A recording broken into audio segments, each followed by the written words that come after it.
Shalom, shalom, bien-aimés de Dieu, shalom. Bienvenue à votre émission Plateau charismatique. Aujourd'hui, je veux vous parler des infractions du royaume. Nous sommes toujours dans cette série d'émissions sur le langage du ciel et nous allons parler des infractions du royaume de Dieu. À quel moment nous sommes en infraction? Qu'est-ce que nous faisons? Comment est-ce qu'on peut parler d'infraction? Voilà, voilà. Bien sûr, je m'adresse aux enfants de Dieu, hein, ceux qui sont dans le royaume, qui marchent avec le Christ. Voilà, voilà. Donc, tout d'abord, comme je vous dis, hein, nous allons définir ce qu'est le royaume, parce que on parle du royaume, il faut savoir ce que c'est. Donc, nous allons prendre Colossiens 1, Colossiens 1, verset 13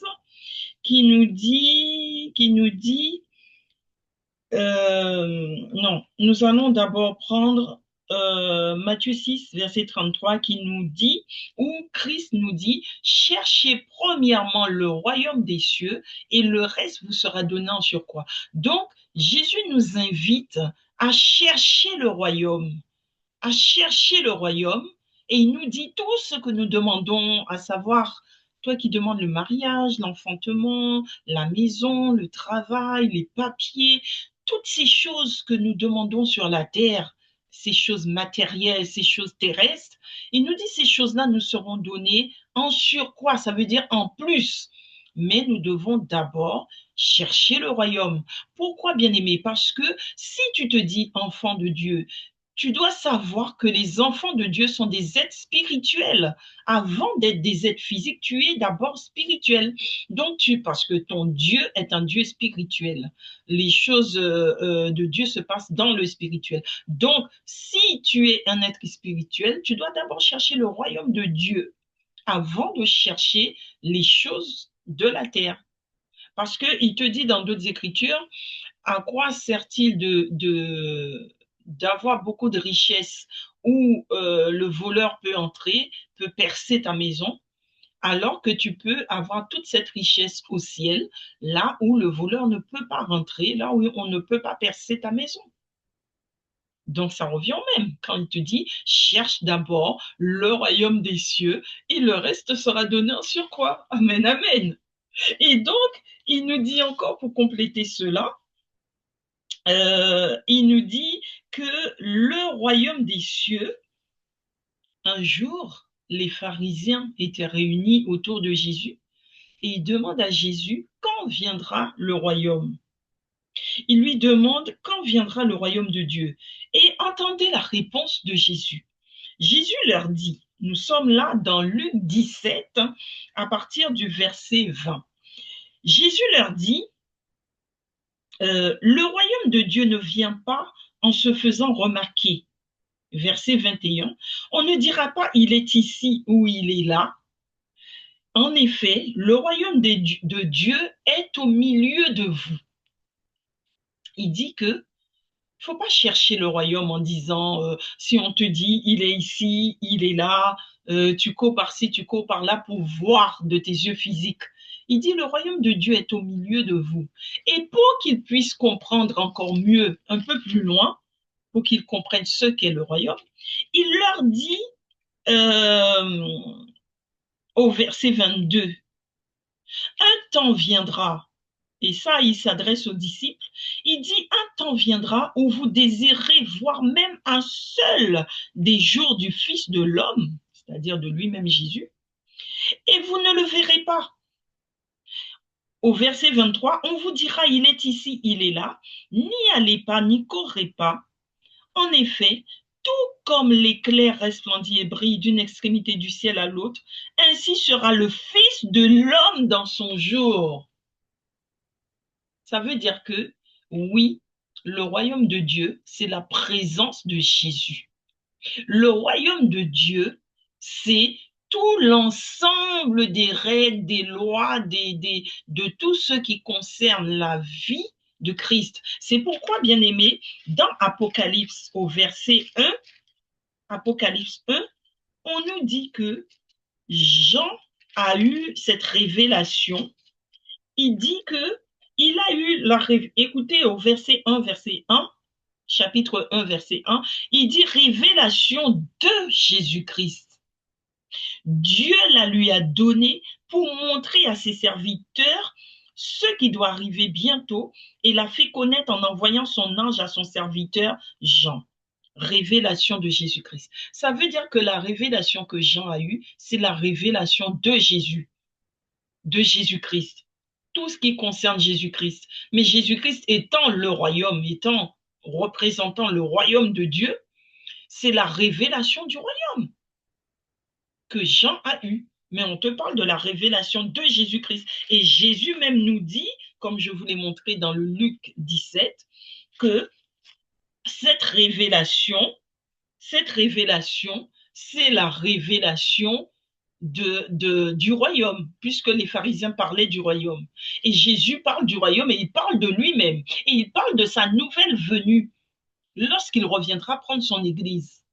Donc, bien aimé, le royaume de Dieu, il dit le royaume est déjà parmi vous. Pourquoi? Parce que lui-même, Jésus, était au milieu d'eux. Il était là physiquement au milieu d'eux, puisqu'il avait pris corps en Marie. Donc, il leur dit, le royaume est au milieu de vous. Aujourd'hui, bien aimé, Jésus n'est plus là en chair et en os, mais Jésus est là spirituellement. Il est là en esprit. Parce que n'oublie pas, dans Matthieu 28, Jésus nous avait dit, je ne vous laisserai pas, je serai avec vous éternellement. Matthieu 28, je ne sais plus, Matthieu 28, à la fin de Matthieu 28, verset 20, il dit, et moi, je suis avec vous tous les jours jusqu'à la fin du monde. C'est vrai que Jésus ne parle jamais au passé ni au futur, il parle toujours au présent. Il dit, moi, je suis avec vous tous les jours jusqu'à la fin du monde. Et là, c'est Jésus qui parle. Il dit, je suis avec vous. Donc, ça veut dire, bien aimé, que le royaume de Dieu, c'est Jésus-Christ. Et Jésus-Christ, ce sont ses lois. Je suis en train de lire la parole dans les Saintes Écritures pour toi, bien-aimé. Toutes ces paroles qui sont écrites dans les Saintes Écritures, ce sont des promesses. Il y a le livre historique qui te raconte l'histoire du peuple de Dieu, mais il y a aussi des promesses la partie qui te rappelle les promesses que Dieu te fait sur ta vie. Et donc, de ce fait, toutes ces promesses, toutes ces règles représentent des lois, des règlements, des décrets créés pour le royaume de Dieu. Dieu étant le Père Tout-Puissant et Jésus étant son Fils, le Prince. Dans l'Apocalypse, on te le dit, il est le Prince des rois de la terre. Donc, s'il est le Prince des rois de la terre, ça veut dire que c'est lui qui gère, il est le Fils du Père, le Père étant le roi des rois, puisque le Père céleste est le roi de tous les rois de la terre, il est le roi des rois. Et lui, il est le prince des rois, parce qu'il est le fils du Père, premier-né. Donc, roi des rois. Mais c'est qui les rois de la terre? Les rois de la terre, c'est toi et moi, bien-aimés. Ce sont tous ceux qui sont appelés à suivre Christ. Ce sont ceux-là, les rois de la terre. Et il te dit qu'il est le prince de ces rois. Parce que Dieu a tout remis entre ses mains. Et donc, le royaume, c'est de respecter les règles, les règlements, les lois, tout ce que Christ nous demande de faire. C'est ça le règlement de Dieu. Tu comprends, bien-aimé? Et il te dit encore dans Colossiens 1, verset 13, il dit que Christ nous a délivrés de la puissance des ténèbres et nous a transportés dans le royaume, non, le Père céleste nous a délivrés de la puissance des ténèbres et nous a transportés dans le royaume de son Fils bien-aimé, en qui nous sommes rachetés, pardonnés de nos péchés. Pour te faire savoir, bien-aimé, là, je vais rentrer plus en profondeur pour te faire comprendre. Quand il te dit, il nous a délivrés et nous a transportés dans le royaume de son Fils, il nous a délivrés de la puissance des ténèbres. Cela veut dire, bien-aimé, que s'il y a une puissance de Dieu, il y a aussi une puissance des ténèbres. Et le prince des ténèbres, c'est le prince de l'air qu'on appelle encore, qui a pour père le diable. De même que le prince de lumière, qui est Jésus-Christ, a pour père le Tout-Puissant, qui est Dieu, le prince des ténèbres, qui est le prince de l'air, comme on l'appelle dans la Bible, a pour père le diable. C'est le diable. Donc, de ce fait, bien-aimé, ce que tu dois comprendre, c'est que dans ce monde-ci où nous vivons, il y a deux royaumes. Il y a le royaume du Père des Lumières et il y a le royaume du Père des Ténèbres. Le royaume du Père des Lumières, le Père des Lumières qui est le Tout-Puissant, qui est Dieu, son royaume est géré par son Fils Jésus-Christ, son Fils premier-né, Jésus-Christ. Et le royaume du Père des Ténèbres, qui est le diable et Satan, est géré par le prince de l'air. Le prince de l'air, qui est le prince des ténèbres. Bien-aimé, tu vis sur terre, il y a ces deux royaumes sur la terre.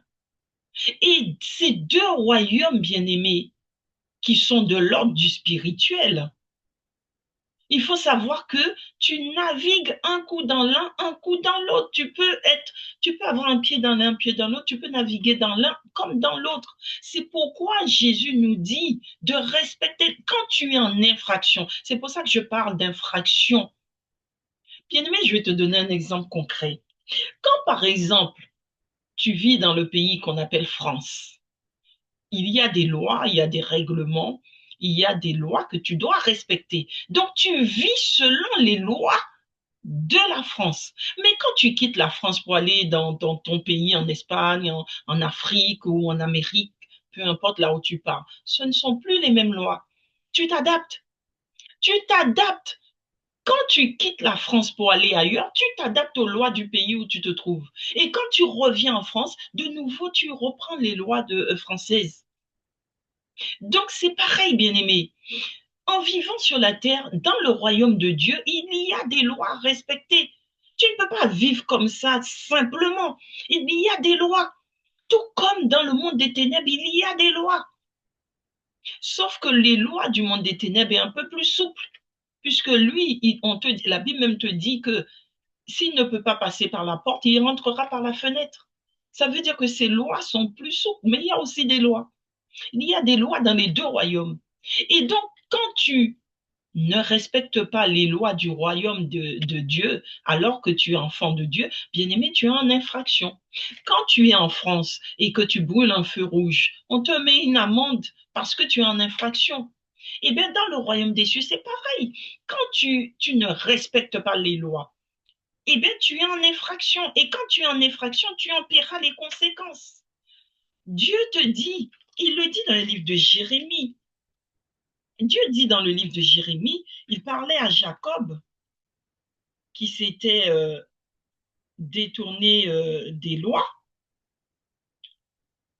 et Dieu lui dit à la fin, dans les derniers livres de Jérémie, alors j'espère que je vais trouver ça pour vous le lire, où Dieu dit à Jacob, je vais essayer de vous le trouver, bien aimé, hein, c'est pas dit, je me souviens plus exactement, je sais que c'est dans les derniers livres de Jérémie, où Dieu s'adresse à Jacob et lui dit qu'il combattra pour lui, il combattra ses ennemis, mais il lui dit que lui aussi, il ne peut pas le laisser impuni. Il lui dit, je te châtierai avec justice. Il dit à Jacob, je te châtierai avec justice. Donc oui, l'Éternel combat pour nous. L'Éternel, je vais essayer de trouver, bien aimé, je vais essayer de trouver ça, où le Seigneur dit dans le livre de Jérémie à Jacob, je te châtierai avec justice.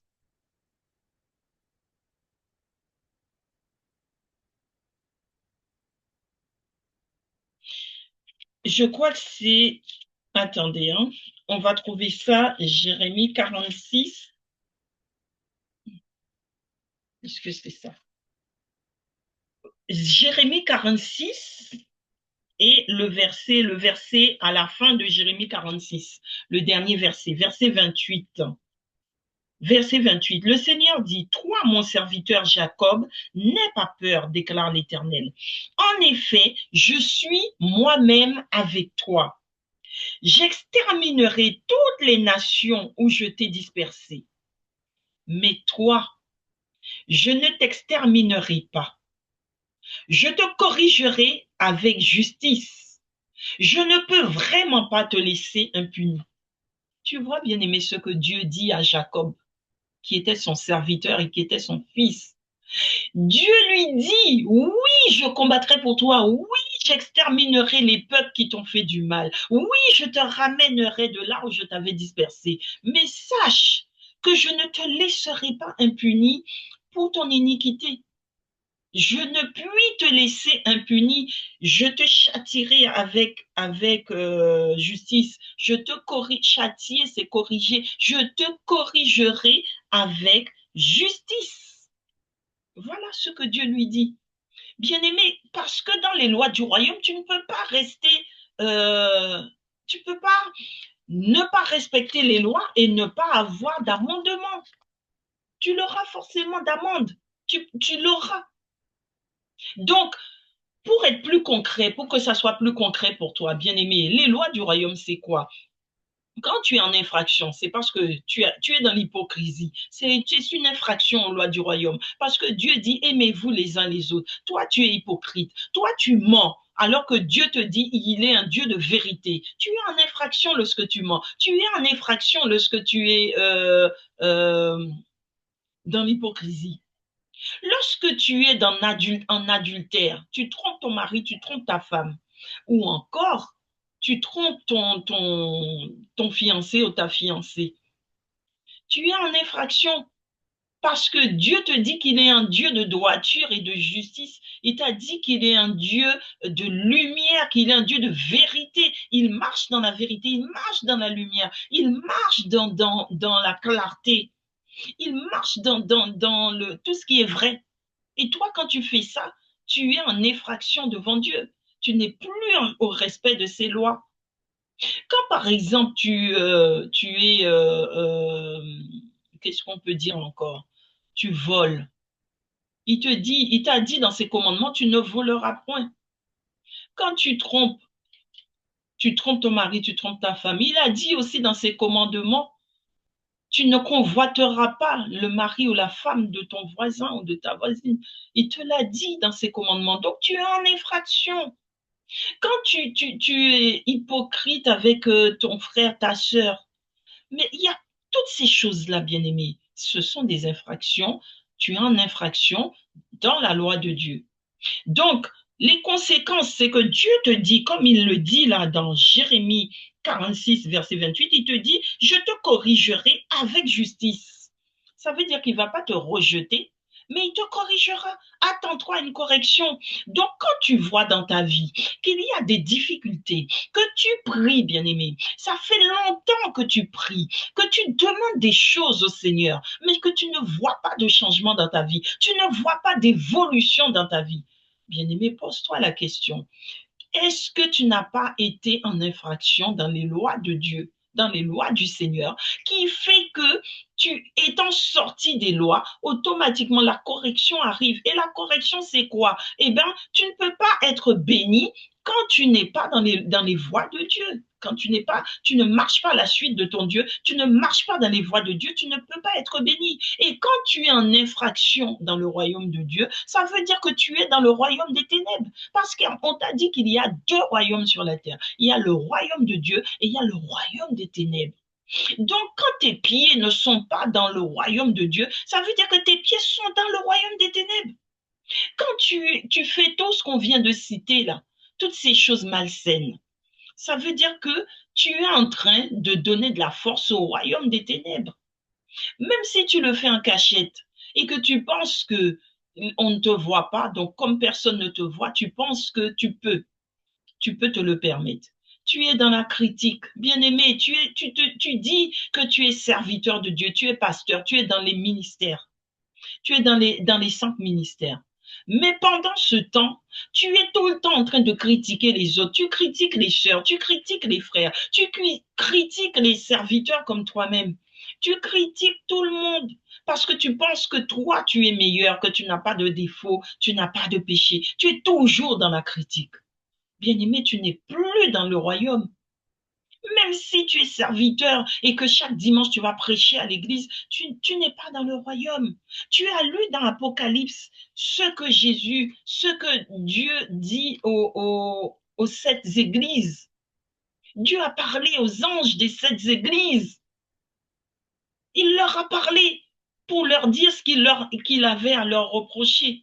Ça veut dire, bien-aimé, tu peux être pasteur, tu peux être en train de prêcher tous les dimanches à l'église, mais que tes pieds ne sont pas dans le royaume. Et donc, de ce fait, tu ne seras pas enlevé. Si Dieu arrive et te retrouve dans cet état-là, tu ne seras pas enlevé. Il t'a dit qu'il reviendra chercher. Il t'a dit dans Luc 17, il t'a dit que quand il reviendra, mais il dit aussi, quand il reviendra, trouvera-t-il la foi sur la terre? Dieu dit, trouvera-t-il la foi sur la terre? Parce que beaucoup d'entre vous se disent enfants de Dieu, vous dites que vous êtes avec Dieu, mais vous n'avez pas les deux pieds dans le royaume. Bien aimé, les deux pieds ne sont pas dans le royaume, ou alors vous avez les pieds déformés. Vous n'êtes pas pur pour beaucoup. Parce que ta langue, n'oublie pas que la Bible dit que la langue a été allumée dans le feu de l'enfer. La langue a été allumée. Oui, bien-aimé, c'est la parole de Dieu qui le dit, la langue a été allumée dans le feu de l'enfer. Donc, je vais te le chercher, bien-aimé. La langue a été allumée dans le feu de l'enfer. Donc, on va chercher dans Jacques 3. Dans Jacques 3, bien-aimé, Jacques 3, verset 6. Il te dit, la parole de Dieu te dit, la langue aussi est un feu et c'est le monde de l'iniquité. La langue aussi est un feu, c'est le monde de l'iniquité. La langue est placée parmi nos membres, souillant le corps. Ta langue te souille parce que il est du monde de l'iniquité. Jacques 3, verset 6. La langue est un feu. C'est un feu qui a été allumé dans le feu de l'enfer.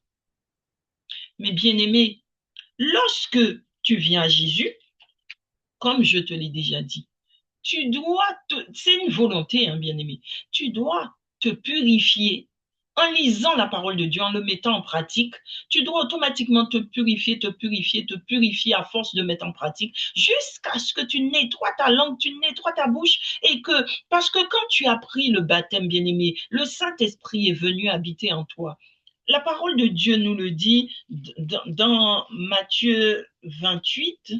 Dans Matthieu 28, la parole de Dieu dit que quand tu viens à Jésus, quand tu viens à Christ, tu acceptes Christ comme ton Seigneur et ton Sauveur, il dit, baptisez-les au nom du Père, du Fils, Matthieu 28, verset 19, faites de toutes les nations des disciples, baptisez-les au nom du Père, du Fils et du Saint-Esprit.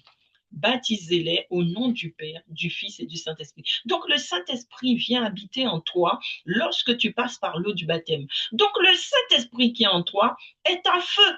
Et ce feu-là vient éteindre la flamme qui a été allumée dans le monde des ténèbres. Il vient éteindre ce feu-là sur ta langue.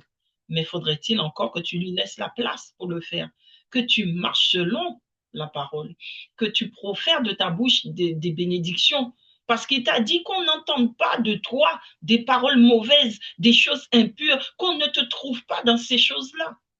De ta bouche doit sortir que des choses pures. Mais quand tu profères des paroles mauvaises, des paroles méchantes, des méchancetés, tu as un cœur mauvais, tu as un cœur méchant. Bien-aimé, tu es en infraction dans le royaume des cieux.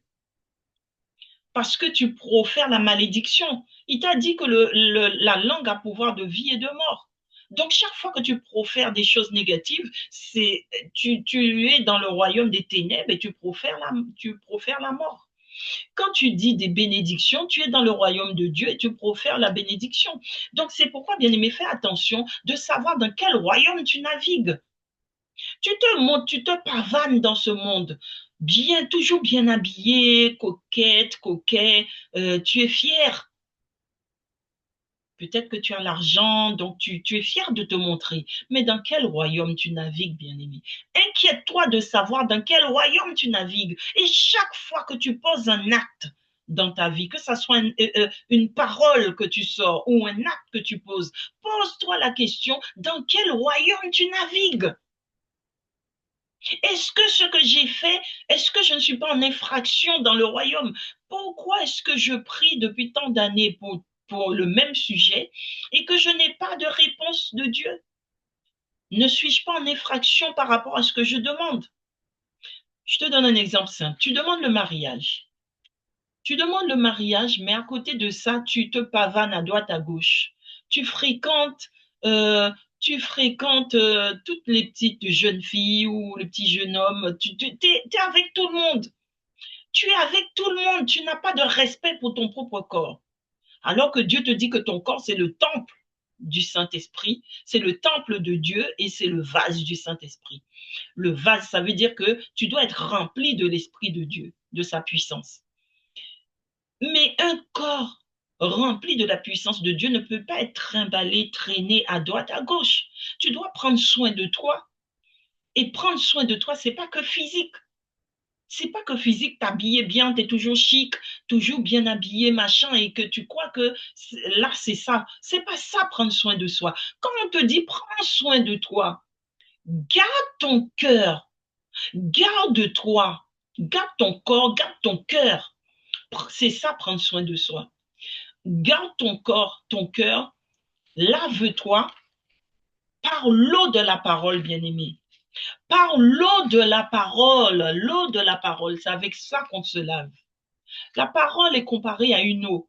Chaque fois que tu lis la parole, bien-aimé, c'est comme si tu étais en train de prendre une douche. Chaque fois que tu lis la parole, c'est comme si tu t'apprêtes à prendre une douche. Mais quand tu la mets en pratique, c'est comme si tu avais pris la douche. Tu t'es savonné, tu t'es lavé, tu t'es... Voilà, c'est ça. Tu prends soin de ton âme. Prends soin de ton âme. Comme tu prends soin de ton corps, prends soin de ton âme. Parce que n'oublie pas que le corps meurt, mais l'âme ne meurt pas. Ton corps va mourir un jour et ira à la poussière, retournera à la poussière, mais ton âme ne mourra pas. C'est l'âme qui rejoint le Père. C'est pourquoi, bien-aimé, prends soin de ton âme. Lire la parole, méditer la parole, mettre en pratique la parole, c'est prendre soin de son âme. C'est ce qu'on appelle se laver, se doucher. Et si, bien-aimé, tu as un péché que tu n'arrives pas à quitter, demande à Dieu, dis-lui, Seigneur, je n'y arrive pas, viens au secours de ma faiblesse. Aide-moi, Saint-Esprit. Il viendra, il va t'aider à quitter ce péché. Donc, bien-aimé, n'oublie pas, les infractions du royaume, c'est chaque fois que tu prononces des paroles mauvaises, que tu as des mauvaises pensées sur les autres, que tu critiques les autres, que tu dis du mal des autres, que tu fais le mal aux autres, que ça soit le mal avec ta langue ou avec... On peut tuer aussi avec la langue, bien-aimé. Selon les paroles que tu prononces sur les autres, tu peux tuer. Quand tu as des mauvaises pensées sur les autres, tu peux tuer aussi avec tes pensées. Tu peux tuer, bien-aimé. Tu tues la destinée de quelqu'un comme ça. Mais quand tu fais ça, bien-aimé, dans quel royaume que tu sers? Quel est le prince que tu sers? Le prince des lumières ou le prince des ténèbres? Quel est celui que tu suis? Quand tu dis, bien-aimé, j'aimerais te dire encore quelque chose. Ne crois pas que parce que tu vas à l'église, que tu sers dans l'église, que tu fais tout, c'est toi qui desserres l'église. On peut t'appeler le rat de l'église. Tu es tout le temps à l'église en train de servir. C'est pas ça être. Je dis pas que c'est mauvais, hein. Entendons-nous bien. Je suis pas en train de te dire c'est quelque chose de mauvais d'aller servir dans l'église. Mais je te dis que ce n'est pas ça qui va sauver ton âme. L'âme est sauvée lorsque tu connais Dieu, lorsque tu connais Jésus. As-tu déjà rencontré Jésus, bien-aimé? Si tu dis que tu fais partie du royaume de Dieu, as-tu déjà rencontré Jésus? Celui qui rencontre Jésus doit changer. Tu ne peux pas rencontrer Jésus et rester le même. Tu peux, bien aimé, je vais te donner un exemple. Tu peux être dans une entreprise, tu travailles dans cette entreprise, mais tu ne connais pas le patron parce que tu ne l'as jamais vu. Mais pourtant, tu travailles là depuis des années. Tu peux même faire toute ta carrière, partir à la retraite sans jamais connaître le patron. Tu connais les responsables, la hiérarchie au-dessus de toi qui ont été nommés, mais ce sont pas c'est pas, ces personnes-là ne sont pas les patrons. Le vrai patron, le grand patron, tu ne le connais pas. Tu connais seulement les employés qui sont au-dessus de toi, la hiérarchie au-dessus de toi. Tu peux passer toute ta carrière sans jamais voir le patron. Tu connais son existence, mais tu ne l'as jamais vu. C'est pareil dans le royaume des cieux. Bien-aimé, tu peux être dans l'église locale, en train de servir dans l'église, en train de faire beaucoup de choses dans l'église, mais tu ne connais pas le patron qui est Jésus-Christ. Tu ne l'as jamais rencontré, tu ne l'as jamais vu. Tu travailles dans sa maison sans jamais le connaître. Mais si tu ne le connais pas, bien-aimé, que tu ne l'as jamais rencontré, tu n'auras pas de retraite comme dans le monde. Non. Pour rentrer, aller prendre ta retraite au ciel, bien-aimé, si tu veux que je parle en ces termes, pour aller prendre ta retraite là-bas, il faut connaître le patron. Parce qu'il t'a dit, nul ne va au Père sans passer par lui. Il t'a dit que c'est nul. Il est le seul médiateur entre le Père et toi, entre le Père et nous. Il est le seul médiateur et que nul ne peut aller au Père sans passer par lui. Donc, si tu ne le connais pas, tu n'as jamais rencontré, tu l'as pas rencontré, tu n'as aucune relation avec lui, tu n'as aucune intimité avec lui, tu penses que c'est le service que tu fais à l'église qui va te sauver. Ça ne te sauvera pas, mon frère, ma sœur. Tu ne seras pas sauvé. Ce qui sauve, bien-aimé, c'est de faire la rencontre de Christ. Et tu rencontres Christ au travers de sa parole, en lisant, en méditant la parole. Tu vas rentrer en profondeur et tu vas te laver, te purifier. Plus tu vas te purifier, plus tu vas te bonifier en mettant en pratique la parole de Dieu, plus tu vas te rapprocher de lui. Et un jour, il viendra à toi. Il a dit dans le livre d'Apocalypse, il te dit, voici, je me tiens à la porte, je frappe. Celui qui m'ouvre, mon Père et moi, nous viendrons souper chez lui et nous demeurerons chez lui. Oui, bien-aimé. Donc, quand tu remettras en question, l'apôtre Paul disait, examinez-vous vous-même. Je crois que c'est l'apôtre Paul, hein. Attends, attends. Examinez-vous vous-même. Je crois que c'est l'apôtre Paul qui dit ça. Je cherche dans une des lettres de Colossiens, non pas Colossiens, mais Corinthiens, dans la lettre de Corinthiens, Corinthiens 13, Corinthiens 13, dans la lettre de Corinthiens 13, il dit, voilà, il parle de l'amour. Il dit l'amour ne fait rien de malhonnête. Il ne cherche pas son intérêt. Il ne s'irrite pas. Il ne soupçonne. Attends. Non, non, non. Je me trompe. C'est pas ça. C'est pas ça. Euh, c'est bien la lettre de Corinthiens, mais j'étais en 1 Corinthiens et je crois que c'est dans 2 Corinthiens 13. Voilà, c'est ça. 2 Corinthiens 13, verset 5, l'apôtre Paul dit, examinez-vous vous-même pour savoir si vous êtes dans la foi. Examinez-vous vous-même pour savoir si vous êtes dans la foi. Donc, bien-aimé, je te dis, examine ta vie. Examine ta vie pour savoir si tu n'es pas en infraction. Parce que si tu es en infraction dans la maison du Père, dans le royaume céleste, bien-aimé, tu ne peux pas être béni. Et tu ne peux pas recevoir le salut non plus. Il faut savoir, bien-aimé, que le salut n'est pas quelque chose d'arrêté. C'est pas quelque chose d'arrêté, bien-aimé. Parce que, comme je t'ai dit, nous vivons entre deux mondes. Il y a deux royaumes, le royaume de Dieu et le royaume du mal. Donc, ça veut dire que, bien-aimé, ton salut ne peut pas être arrêté. Parce qu'il faut te dire que dans ce monde, nous sommes dans un combat.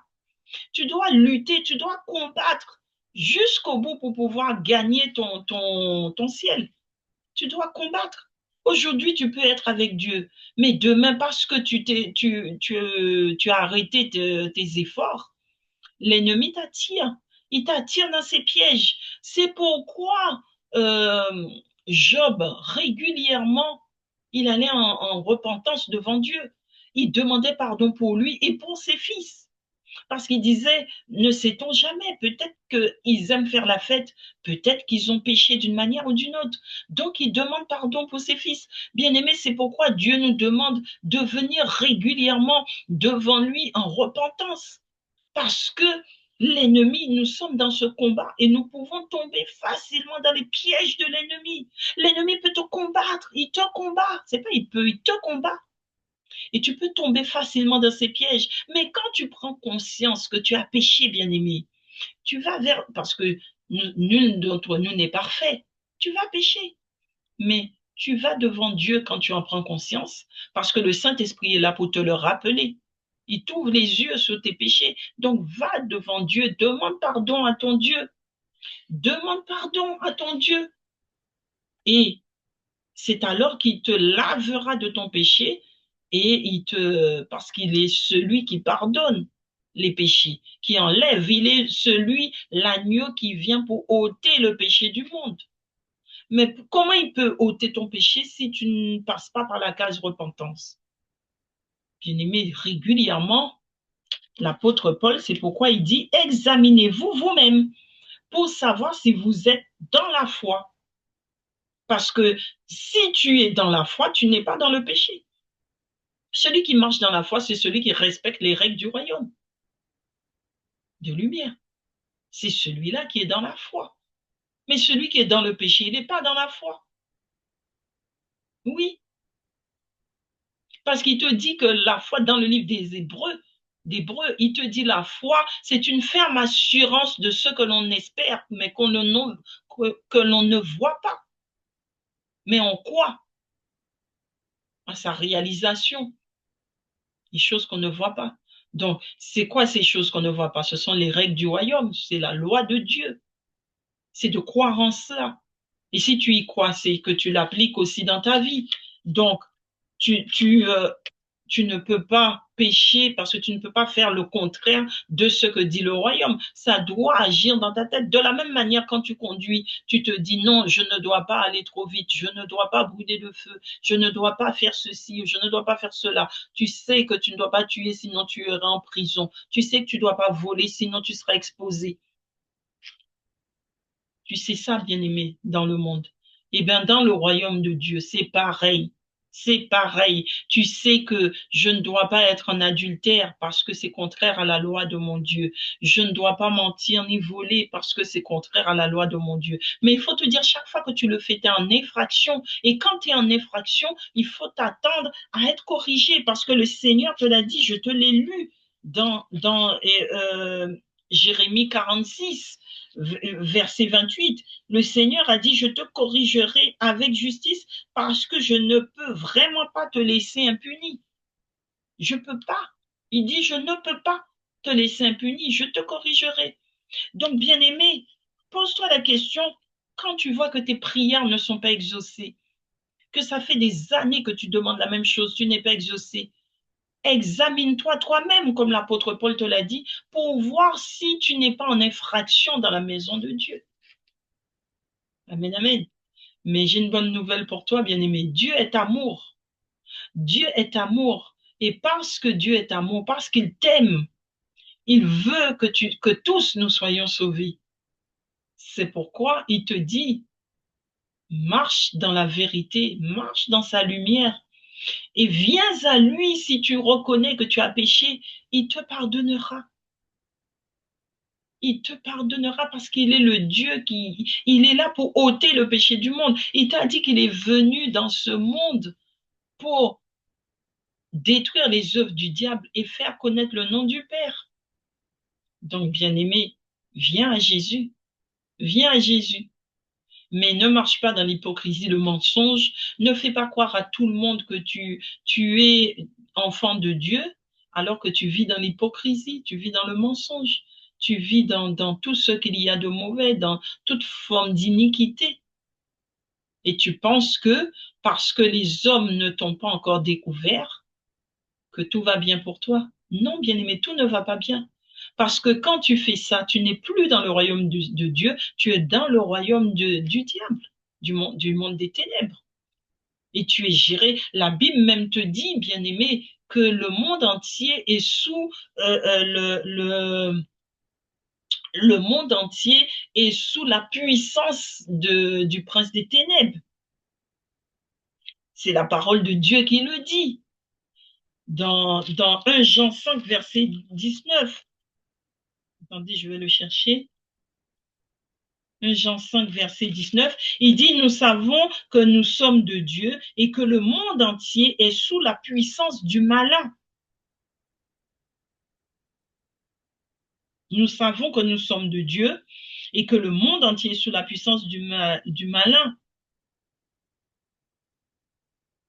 Et dans Éphésiens 2, il te dit, autrefois, vous marchiez autrefois selon le train de ce monde. Nous marchions autrefois selon le train de ce monde qui est sous la puissance du prince des ténèbres.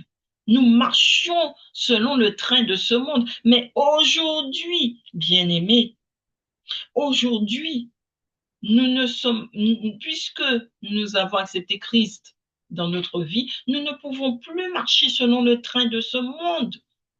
Dans Éphésiens 2, verset 2, on dit, nous marchions autrefois selon le train de ce monde. Mais il te dit aujourd'hui que tu as donné ta vie pour le royaume de Dieu. Tu as livré ta vie dans le royaume de Christ. Tu ne peux plus marcher selon le train de ce monde. Tu ne peux plus être en effraction comme ça dans le royaume des cieux. Tu dois revenir à Christ. Tu dois changer ta manière de faire. Tu dois prendre cette décision, avoir cette volonté d'être transformé, d'être changé, d'être transfiguré comme Christ, à l'image de Christ.